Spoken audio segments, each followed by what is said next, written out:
El fitness también evoluciona. Conoce Inaut Electrofitness, un entrenamiento personalizado que combina el ejercicio activo con la electroestimulación. Sesiones de 20 minutos equivalen a 4 horas de entrenamiento tradicional.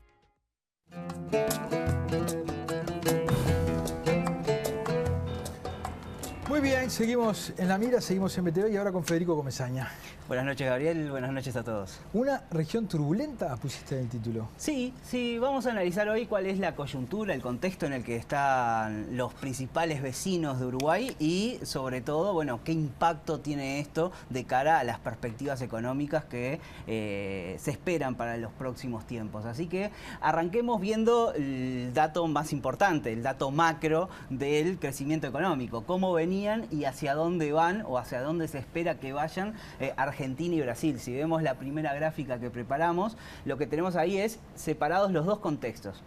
Tanto Brasil como Argentina el año pasado cayeron, al igual que Uruguay. Uruguay cayó un 6%, bueno, Brasil cayó un poquito menos, un 4,1%, Argentina cayó mucho más, un 9,9%. Ahí se nota la diferencia en la respuesta a la pandemia y las medidas que se tomaron de un lado y del otro y cómo impactaron eso en el crecimiento económico. Pero para el próximo año, bueno, se espera que Brasil ya en 2021 recupere completamente todo lo perdido el año pasado con un crecimiento de 5%. Mientras que en el caso argentino todavía no. Crece más, 7,9, va a saltar a los ojos ese número cuando se concrete, pero de todas maneras recordemos que Argentina viene de un contexto más complicado, no solo en la pandemia mismo, sino previo a la pandemia, con un zigzag económico de años de caída, años de recuperación y así sucesivamente, mientras que el resto de los países venían creciendo. Y luego sí, un estancamiento del crecimiento hacia niveles muchísimo más bajos, 1,6% en el caso de Brasil 2022, 2,2% en el caso de Argentina 2022. Eso es como el gran panorama de dónde están. Ambos países están en una recuperación relativamente acelerada respecto a un año nefasto como fue 2020. Pero cada uno de estos países con problemas. Problemas que en el caso de Brasil, cuando vemos, por ejemplo, el número de las cuentas públicas, lo que es el resultado fiscal, vemos que el año pasado tuvo un déficit de 13,6%. Es un déficit muy grande en un país que además es particularmente conservador en cuanto al signo del partido en el gobierno. 5,9 se espera para 2021, ya es una recuperación, y 6,4 2022. Este panorama fiscal para Brasil es insostenible, en el sentido de que si Uruguay, cuando ve un 5% en su resultado fiscal, ya se encienden todas las alertas, sí. Brasil tiene un peor acceso al financiamiento externo que Uruguay. Brasil no tiene grado inversor. Brasil está en un conjunto de reformas que intentan hacer más sostenibles los distintos indicadores macroeconómicos y lo cierto es que el ciclo político le está jugando una muy mala pasada en ese sentido. Tenemos a Bolsonaro, conservador, liberal, pero aún así embarcado en proyectos que tienden a flexibilizar el gasto público, tienden a generar programas que llenen el ojo de cara a la campaña electoral del año que viene y eso complica y enrarece el clima de negocios en Brasil, que eso se está viendo en otros indicadores, por ejemplo, lo que es el desempleo en Brasil, que se mantiene muy por encima del 10%, ya estaba por encima del 10% antes de la pandemia, saltó, pero se espera que estos números se mantengan aún después de que se recupere la economía a niveles anteriores a la pandemia. Y luego otro dato que es relevante es la inflación, que ha saltado significativamente de un país con inflación relativamente controlada, 4,5%, saltó a 9,3% en la expectativa para cierre de este año y luego sí se espera que esto sea transitorio y vuelva, pero también contribuye a un clima enrarecido a nivel empresarial y a nivel de la propia población que ve que se encarecen las cosas, no a un ritmo que quizás para Uruguay es más aceptable, estable y más conocido, sino a un ritmo mucho más acelerado de lo que venía siendo en un mercado laboral que no permite mucho lugar a ajustes con los niveles de desempleo que tiene. Y le plantearía una situación complicada a Bolsonaro políticamente también, ¿no? Y de cara a Uruguay hay un indicador que a nosotros nos pesa mucho, que es el tipo de cambio. Y si vemos lo que ha pasado en los últimos 2 años, esto es, respecto a noviembre de 2019, cómo ha variado en gris Uruguay, en rojo Brasil. Entonces vemos que en los últimos 2 años el nivel, el ritmo de depreciación de la moneda brasilera fue el doble que la uruguaya, aun cuando los niveles de inflación son relativamente parecidos hoy en día. Eso hace que Uruguay se encarezca.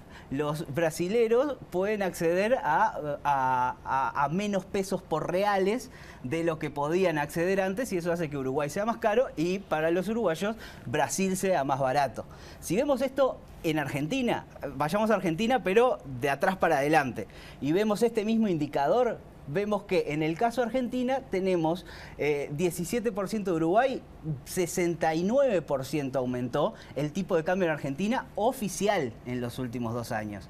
Ahora, si vemos el paralelo, 194%, es decir, se duplicó, se triplicó la cantidad de pesos que se necesita en el mercado paralelo para comprar dólares. Tremendo. Y uno dice, bueno, capaz que nos tenemos que quedar más con el 68%. Sí, si sos un exportador que le vendés a Argentina, claro, y competís con los productos argentinos. Claro. Pero si en definitiva lo que ofreces es servicios turísticos, y muchos argentinos van a necesitar acceder a un tipo de cambio paralelo, que es el que podrían comprar en el mercado local.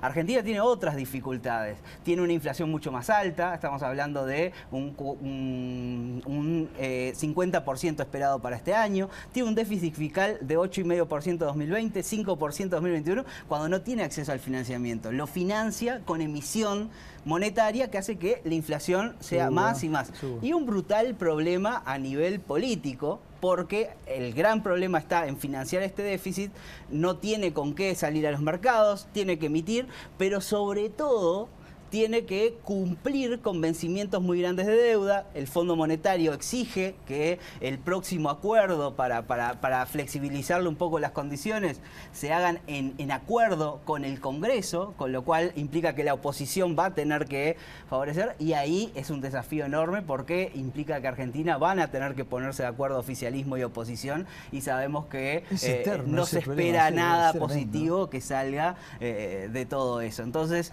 en los dos países la cuestión política está muy enraizada y los problemas a nivel macroeconómico están a flor de piel. Y nosotros allí en el medio, ¿no? Esperando. Fede, muchísimas gracias, como por siempre. favor. Gracias a ustedes por haber estado ahí. Los esperamos la semana próxima. Que pasen bien.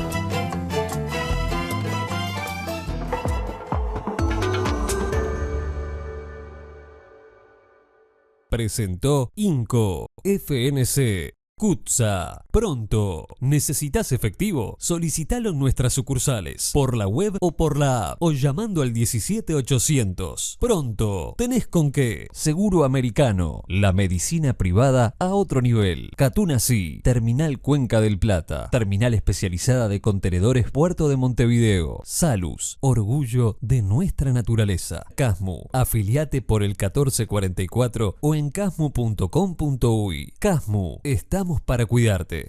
Santander y su préstamo para pymes con garantía SIGA. SACEM, 70 años siendo protagonistas de las grandes obras de Uruguay. SWAT, consulta con especialistas sin demoras en Clínica del Estadio de SWAT. Plan inteligente de UTE. Hacé la prueba, entrá al simulador y pasate sin costo. UTE, la energía que nos une. Y Gobierno de Canelones, para el lanzamiento de su plan Hogar Sustentable.